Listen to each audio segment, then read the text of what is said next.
Madam President,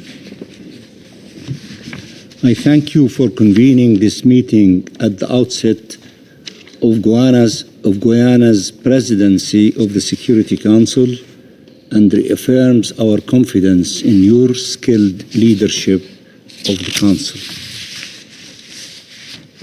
We thank all the elected members of the Council, the E10, and their coordinator, Slovenia, who introduced the draft on behalf of the E10. We thank them for bringing these demands forward and for their leadership over the last 20 months.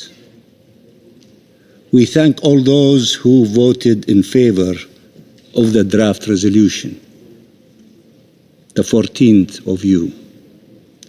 We thank Algeria for mobilizing the Council with the full support of the Arab group. You've accomplished something. 14 votes in the Security Council is something very formidable. We appreciate that. We thank you.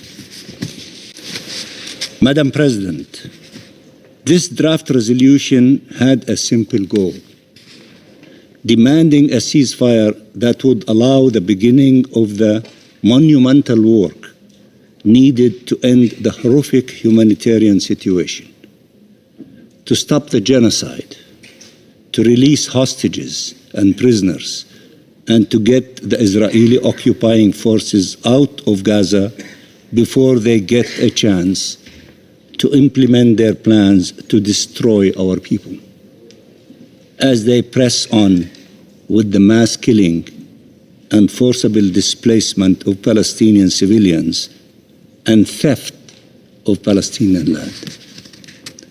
The draft resolution also demanded an end to the engineered starvation that has brought an entire civilian population, 2 million people, among them 1 million children, to the edge of famine, and then used aid to lure them and confine them to an extremely limited area of the Gaza Strip, clearly to facilitate their expulsion and annexation.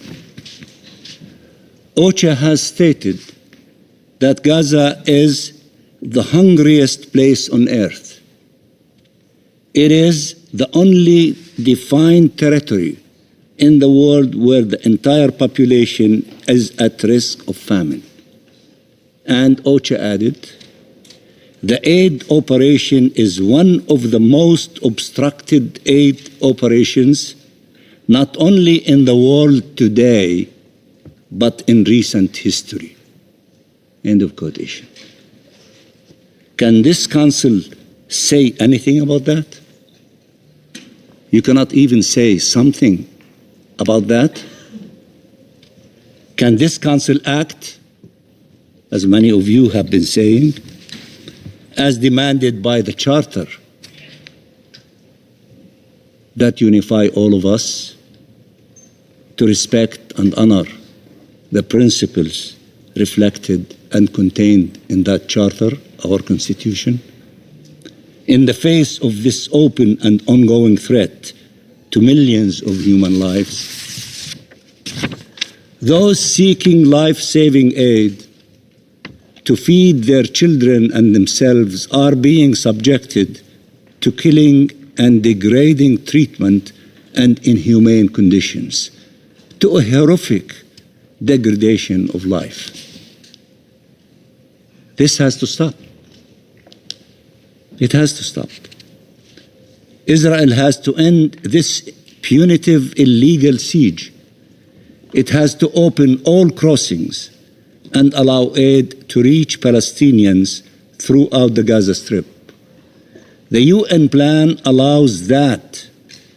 UN agencies and humanitarian organizations must be allowed to work to extend life savings aid to all who need it. Let them work. Let them work. Let them get to their work, as has been stated by our colleagues.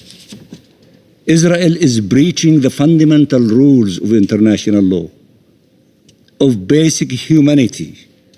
The ICJ orders in the case on genocide, the resolutions of the Security Council and of the General Assembly. Israel is committing war crimes and crimes against humanity. Can the Council say anything about that? Can you say anything before acting?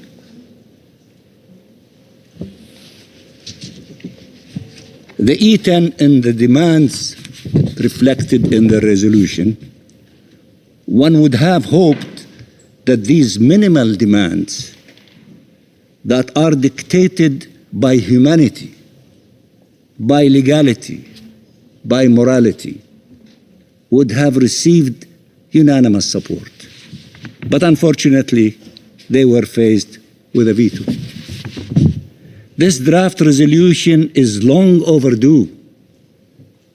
It came months after Israel broke the ceasefire and enacted a full-fledged blockade in humanitarian assistance, and not only resumed, but escalated its relentless killing of Palestinian children, women, and men, and its rapid destruction campaign across Gaza. It came after months of blatant, unapologetic, brazen Israeli violations of the resolutions of this Council, including Resolution 2735. All states represented here were hoping that the efforts of the US, Egypt, and Qatar would yield an immediate ceasefire to end this horrific war. But unfortunately, until now, that has not happened. Does that mean Israel can continue its destruction of the Gaza Strip and of all life within it while the negotiations continue? Does that mean it can starve people, the 2 million of them? That is an untenable and an unacceptable position. It should be rejected. It should not be allowed to continue. Madam President, we will be heading to the General Assembly in the coming days.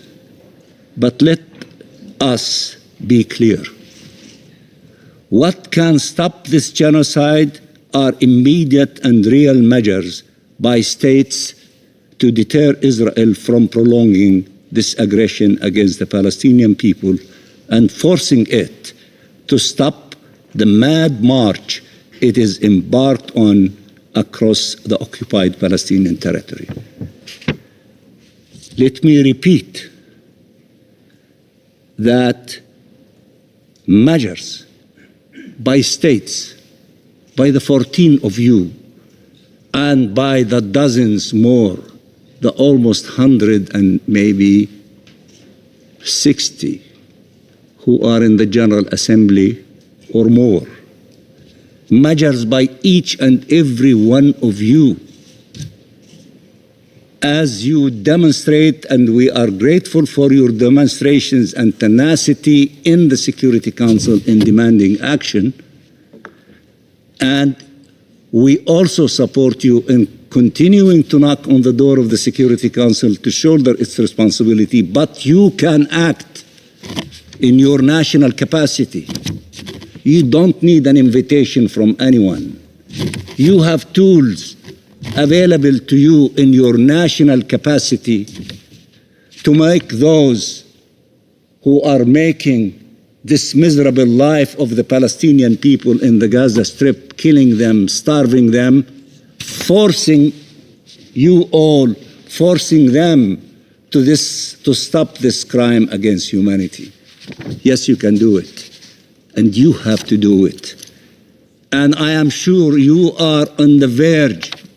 Some of you will start first, of taking these steps to stop this crime from continuing to happen. And the brave ones who will take the first few steps will be followed by others. It has happened in the crushing of the abhorrent system of apartheid. It started with an employee in a grocery store in Ireland that led to a massive movement that spanned the globe to bring down that abhorrent system of apartheid. We are not exception to the rule. We see the marches everywhere. We see the support everywhere.